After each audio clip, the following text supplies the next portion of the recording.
saludando a todos los presentes. No sé si está el compañero también, voy a saludarlo, compañero Víctor Vega, que él es el presidente del Comité por Recuperación de Tierras Comunales y Reservas Hídricas de Paucartambo, Cerro de Pasco. Creo que él tiene el nombre de Cori, creo que está en la sala. Entonces, un saludo especial también al compañero. Bueno, yo quisiera empezar por la cita esta de este escrito de Colón, ¿no? Que estuvo en el afiche de invitación. Y en realidad la situación actual que vivimos es pues resultado de ese momento, ¿no? Ese momento es vamos a decirlo por decirlo, al arribo o a la llegada a estas tierras de una civilización occidental ya deshumanizada, porque ya tenía varios siglos de desarrollo a partir de la aparición de la propiedad privada, de los medios que producen recursos para satisfacer las necesidades, y que en esta lógica ya tenía pues una larga historia de guerra, saqueo, despojo, esclavización, sometimiento, etcétera, ¿no? Etcétera, todo lo que ya conocemos.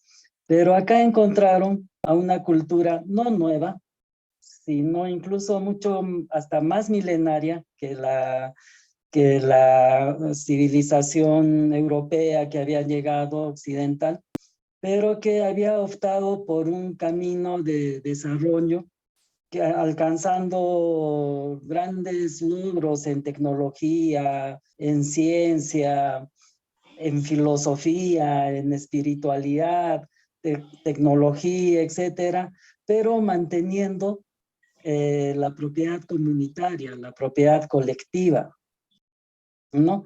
Y yo creo que eso ha marcado la diferencia. Creo que ya todos conocemos el caso de Caral, por ejemplo, en donde encuentran ausencia de armas. No había armas, las ciudades eran organizadas en forma distinta, y básicamente la unidad social, en nuestro caso el Ayllu, eran pues autárticos, es decir, que producían lo que necesitaban, los recursos para satisfacer las necesidades colectivas. No habiéndose desarrollado en la línea de la propiedad privada que lleva a la apropiación de la riqueza social, habiendo mantenido una propiedad colectiva, bueno, también pudieron facilitar la distribución equitativa de la riqueza social, que definitivamente es de carácter social. Entonces acá había pues una civilización humana que había llevado por ese camino, que en ningún momento podemos decir o seguir hablando como nuevo mundo, o que aún no había llegado a la propiedad privada. Simplemente no tomó esa senda. Y esto demostraba que no toda sociedad, para considerarse civilizada o desarrollada, tenía que atravesar o llegar a la propiedad privada. Por eso a veces hay un poco de inquietud, digamos, cuando se califica algunas formas de propiedad colectiva, básicamente en la tierra, como formas precapitalistas, como formas que tarde o temprano iban a llegar a ser propiedad privada, y al entrar pues al ritmo de la civilización, y por eso se le consideraba el nuevo mundo, ¿no? Pero en realidad no son formas precapitalistas, sino son formas no capitalistas, ¿no? Y ahí también a estas alturas ya vemos la clave para una propuesta de cambio civilizatorio, ¿no? En donde de hecho el aspecto principal es el tema de la propiedad de la riqueza social, de cómo se apropia la riqueza social y cómo se distribuye como consecuencia lógica. Si la riqueza social es objeto de apropiación privada, la distribución de hecho va a ser injusta, irracional, inhumana. Pero si la propiedad se mantiene de la riqueza social, se mantiene de forma colectiva, la distribución de esta riqueza social va a ser pues más justa, más equitativa, más humana, ¿no? Entonces, ese tema yo quería aprovechar por el afiche que se puso, la carta esta de Colón, que demuestra pues con qué intencionalidad realmente y en qué nivel de desarrollo o involución humana había llegado esa civilización a nuestras tierras. Algo que históricamente seguramente tenía que pasar, pero que ahora tiene consecuencias, tiene resultados y también nos ofrece diversas perspectivas. Yo quiero continuar recordando a dos hermanos cusqueños que han caído víctimas de la represión indiscriminada, feroz de los últimos tiempos. No, yo los voy a recordar, no por ser cusqueños, porque en nuestra memoria está la totalidad de los asesinados, de los heridos, de los apresados, de los perseguidos y de los vilipendiados y calumniados. Sino porque hemos tenido la oportunidad de escuchar sus dichos. Me voy a referir primero al joven Rosalino Flores, que estando él en la cama del hospital postrado hizo unas declaraciones en donde él decía de que él sabía para qué había salido y que había salido porque quería una mejor patria, porque quería una patria mejor. Compañero Remo Candia, en las primeras marchas, todavía en el mes de diciembre, cuando llegan a la plaza del Cusco, las delegaciones de la provincia de Anta, a la cual él pertenecía, declaró también que ellos iban porque querían una asamblea constituyente para que las transnacionales se vayan. Así, con esas palabras. Posteriormente, un día antes de ser asesinado, aparece en un video en donde en las calles desiertas del Cusco, porque está en plena paralización, hacía una invocación señalando, exhortando a la ciudadanía cusqueña, a los citadinos, que por qué no salían, que por qué se quedaban tras sus ventanas, tras sus rendijas, y que ellos, los campesinos, las comunidades campesinas, los de los distritos alejados, estaban ahí demostrando que ellos defienden la patria. Esas palabras pues significan un sentir de la gente. Remo Candia era un ciudadano ilustre de su localidad, presidente de su comunidad campesina, contador público, dirigente deportivo, miembro de una danza del lugar, peregrino a Coyoriti y miembro de la nación Anta, pues, ¿no? Él no era un infiltrado radical, un violentista, él no era un bueno, digo esto porque acá en Cusco y también en algunos pronunciamientos de organizaciones gremiales y políticas se denunciaba la infiltración terrorista de violentistas, de radicales y del izquierdismo, el infantilismo.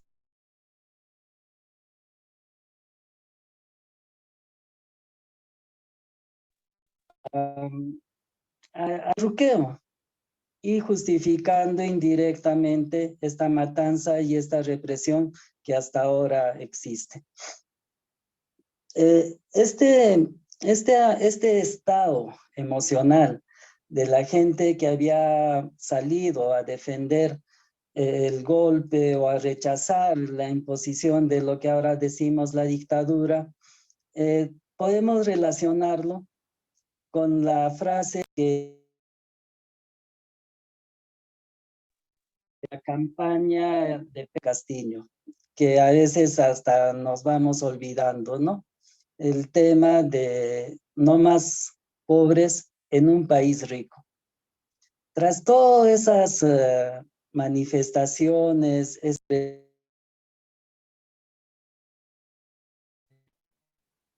del régimen de propiedad de los recursos naturales. De ahí viene una explicación a esta profundidad, a esta radicalidad, a esta heroicidad, a esta voluntad de lucha de los pueblos que ahora dicen del sur. Yo creo que no es necesario buscarlo en su carácter étnico, en el carácter cultural, etcétera, sino es simple y llanamente ciudadanos, compatriotas, coterráneos, que pueden percibir de mejor manera una realidad que es más vivida acá y que además ahí hay un elemento que quiero resaltar, solo como un elemento para resaltar. El caso de Bolivia. Quizás por nuestra cercanía a Bolivia, los hermanos de Puno, los hermanos de Tacna, Moquegua, nosotros mismos desde acá el Perú, o los hermanos de Apurímac, etcétera, para nosotros es muy fácil viajar o alguna vez viajar a haber viajado a Bolivia o escuchar, porque en las noticias no sale y si sale es distorsionado, pero el pueblo de acá sabemos la situación de Bolivia, ¿no? Sabemos este proceso de lucha que todavía viene de los años 2000 al 2003, en donde se dan pues grandes luchas que se han sido conocidas como la guerra del agua, la guerra del gas, también con un alto costo de pérdida de vidas humanas que hasta ahora son reivindicadas. Y en el caso de Bolivia, pues eso no ha sido en vano, porque Bolivia ha iniciado un proceso, el pueblo ha tomado la conducción política y con un modelo económico que está basado básicamente en la nacionalización de los recursos naturales. Un modelo económico que básicamente es antineoliberal. No es un modelo económico socialista, no es un modelo económico de izquierda radical, nada de eso.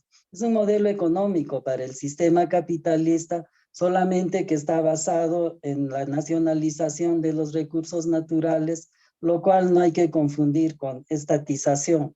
Y espero ese concepto puede estar más claro en lo que vayamos desarrollando más adelante. Para quizás dar un poco más de pie a la asimilación de esta experiencia, no solamente del pueblo boliviano, también del pueblo chileno, del proceso de Argentina, de Ecuador, de Colombia, de Venezuela, de Centroamérica, de Cuba, de México, etcétera.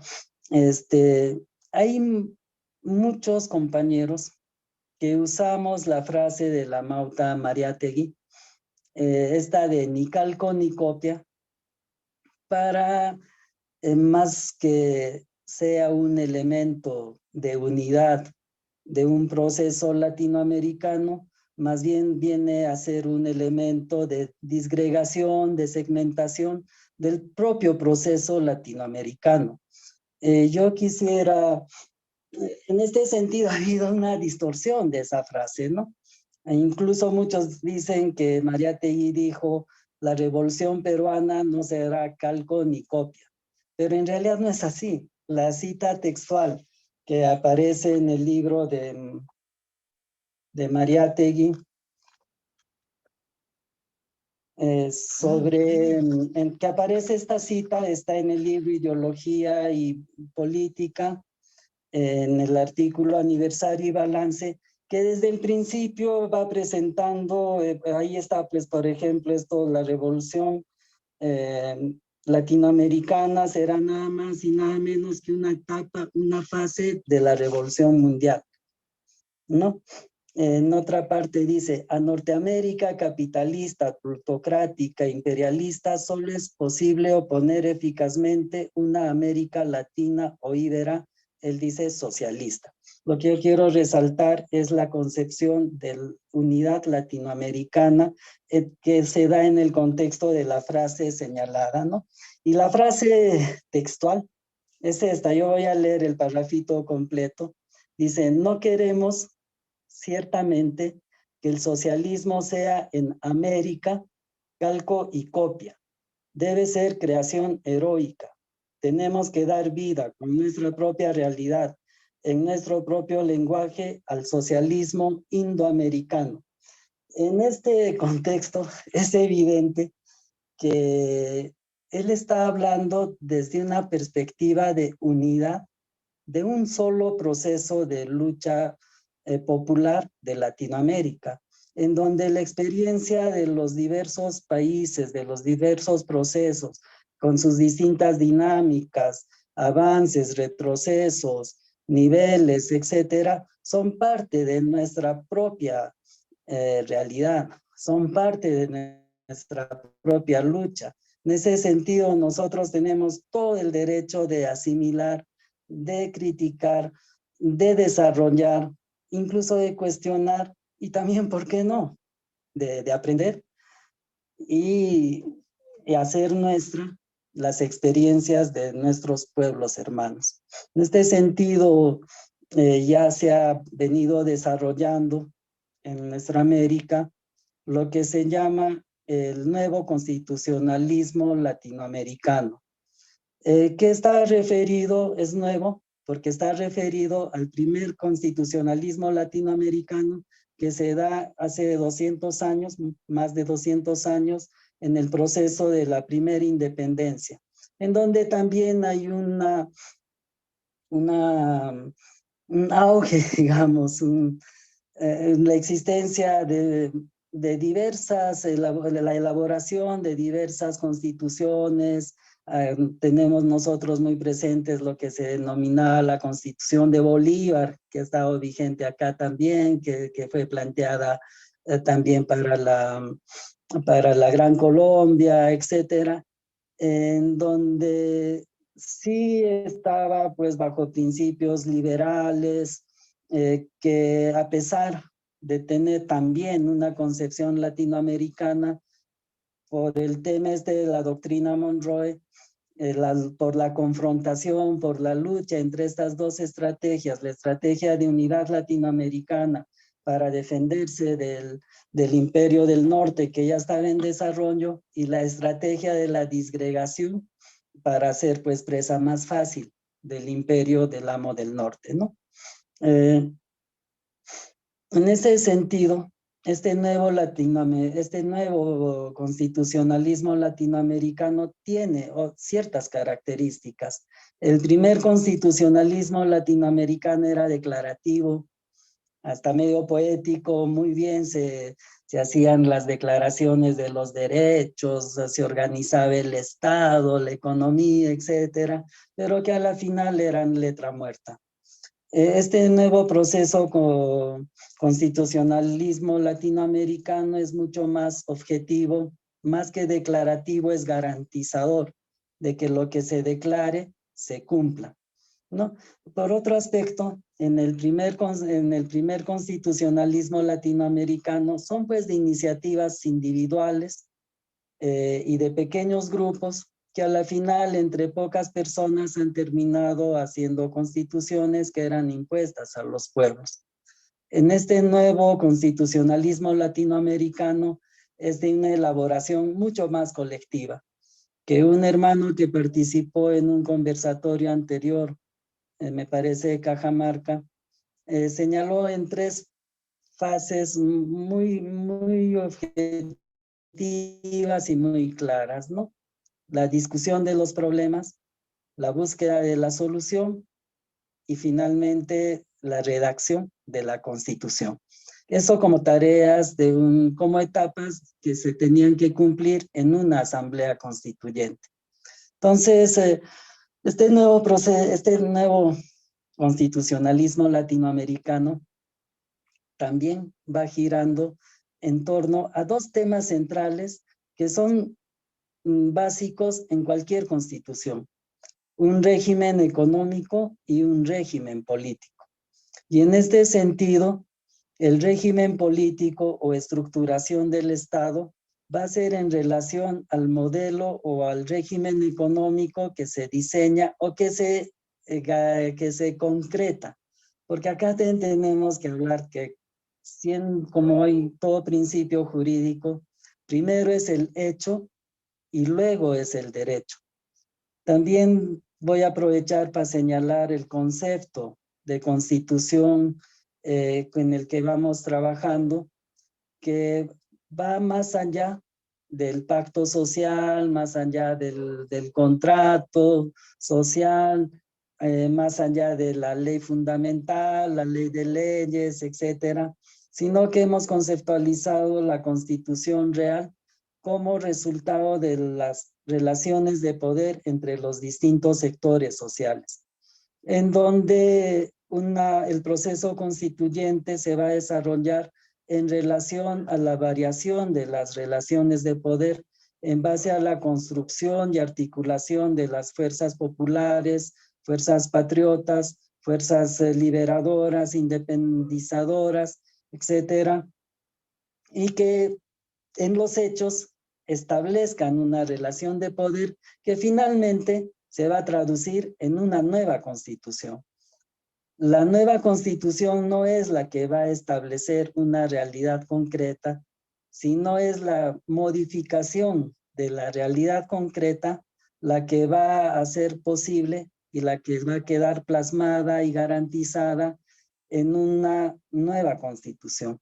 Entonces, la tarea política en realidad no es la nueva redacción o la nueva constitución como un tema de un librito que vamos a presentar, ¿no? No, la tarea por una nueva constitución es un cambio en las relaciones de poder, es un cambio en la correlación de fuerzas, y eso se hace resultado de un proceso de lucha con todos sus altibajos, con los diferentes momentos que tiene parte.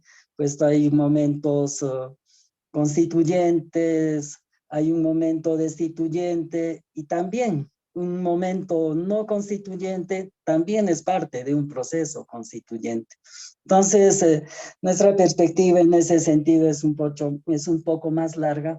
Las vías pueden ser diversas y según el momento, alguna va a mostrar mayor efectividad, puede ser el regreso a la del 79 o de frente a una nueva asamblea, una asamblea constituyente, etcétera. Pero eso pues, finalmente son parte del mismo proceso.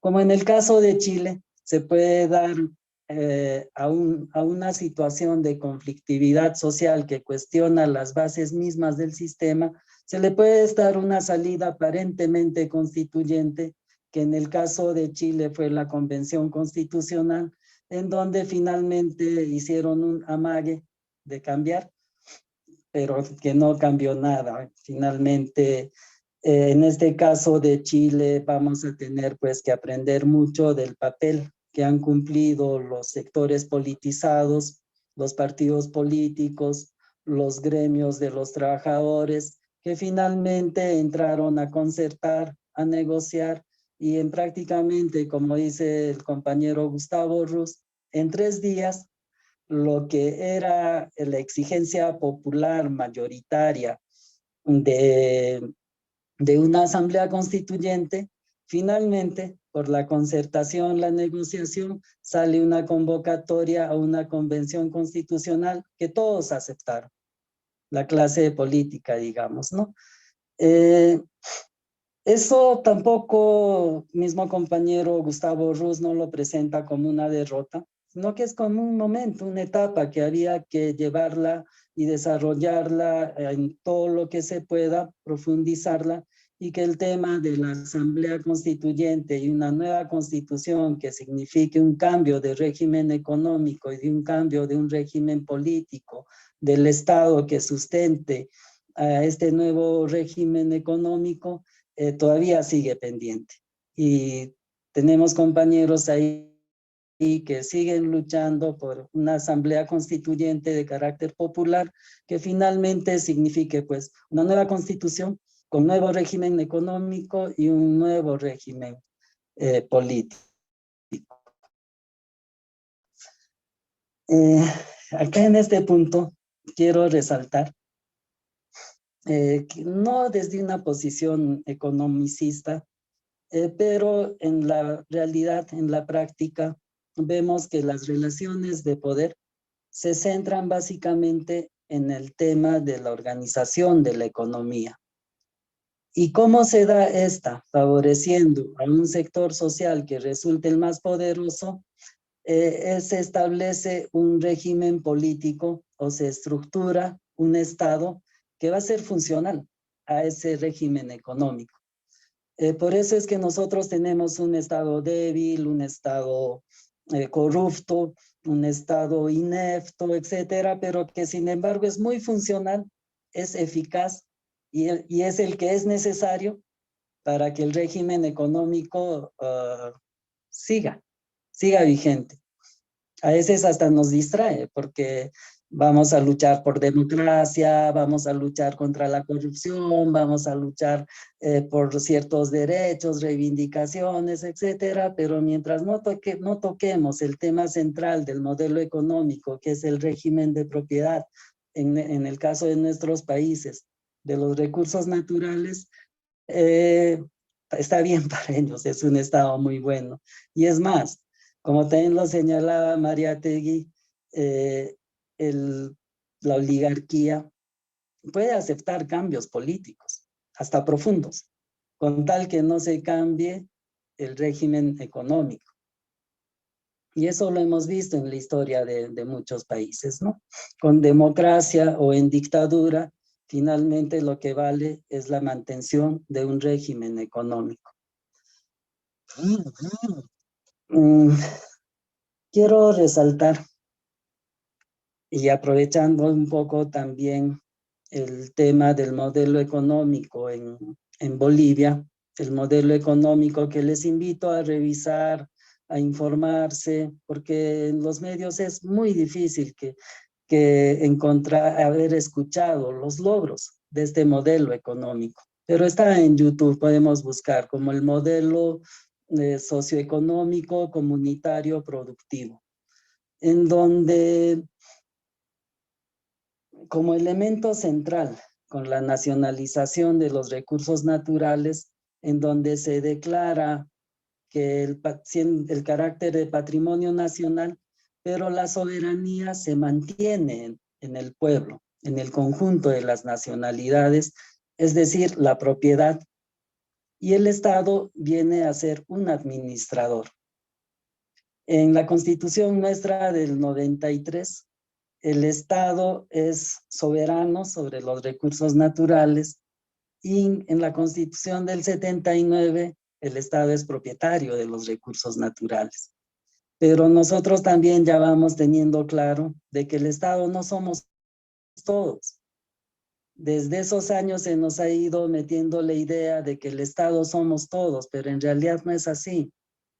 Pueblos sí somos todos. El conjunto de las naciones que están en nuestro territorio, eso sí somos nosotros. Estado es una estructura jurídica, administrativa, de la cual muchos de nosotros o la mayoría no formamos parte, sino es solamente un pequeño sector de la población la que forma parte del Estado y cumple ciertos roles que son de administración y de manejo de la sociedad y de la economía, ¿no?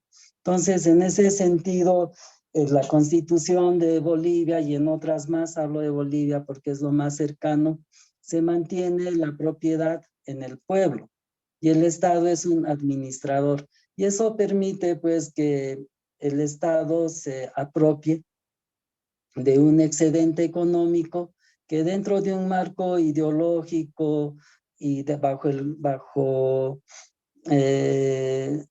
ciertas condiciones del Estado plurinacional en donde se han abierto la existencia de una clase política pues consecuente, coherente, honesta, en una buena medida que garantiza el desarrollo de esta experiencia. Y eso es lo importante también, ¿no? Porque en los papeles se puede decir muchas cosas. Acá vemos en los partidos también que dicen pues un montón. Es muy excelente. Yo puedo suscribir los documentos partidarios de muchos partidos de izquierda que los he revisado, pero no solamente en la práctica de su militante está ajeno, sino que es contraria. Tal forma, y se resultaba paradójico, por ejemplo, cuando acá se condenaba o se denunciaba la infiltración terrorista en el movimiento de lucha de esos momentos o del actual momento, o la existencia de elementos radicalizados, violentistas, infantilistas, etcétera, que sin embargo estaban expresando lo que está plasmado en los documentos de esos partidos, ¿no? Entonces es algo paradójico realmente y hay que ir reflexionando. Quiero recordarte en este sentido lo que señala el compañero chileno que participó en un evento anterior, la necesidad pues de que militantes honestos, consecuentes, vayan adquiriendo mayor protagonismo y puedan reorientar tanto a los partidos como a los gremios que son dirigidos por estos partidos y evitar pues que esas fuerzas entren a la concertación y a la negociación y a la neutralización de los objetivos populares que el pueblo lo siente necesarios y que lucha por esos pueblos en forma heroica, consecuente y coherente con sus intereses, ¿no? Finalmente, ya para terminar, yo quiero referirme a la necesidad de centrar, en cuanto nos referimos al capítulo económico o al régimen económico, en el poco conocido o poco proclamado artículo 66, ¿no?